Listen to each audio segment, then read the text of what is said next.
બેંકોમાંથી mobile નંબરની માહિતી મેળવી વાપી ખાતેથી મૂળ બિહારનો અને હાલ વાપીમાં ચણોદ દેવી કૃપા રેસિડેન્સીમાં રહેતા ઠગ રાહુલ વિનોદ ચૌધરીને ઝડપી પાડ્યો હતો. તેને સુરત લાવી તેની ધરપકડ કરવામાં આવી અને વધુ તપાસ હાથ ધરવામાં આવી છે.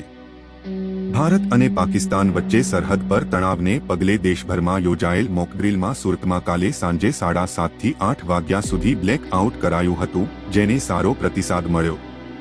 જમ્મુ કાશ્મીરના પહેલગામમાં થયેલા આતંકી હુમલા બાદ પાકિસ્તાન સરહદ પર તણાવપૂર્ણ સ્થિતિ સર્જાઈ છે. પાકિસ્તાન તરફથી સતત સીઝફાયરનું ઉલ્લંઘન કરવામાં આવી રહ્યું છે.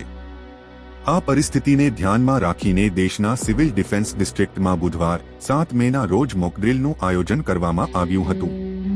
મોકડ્રીલની શરૂઆત બપોરે 4 વાગ્યે સાયરન વગાડીને કરવામાં આવી હતી.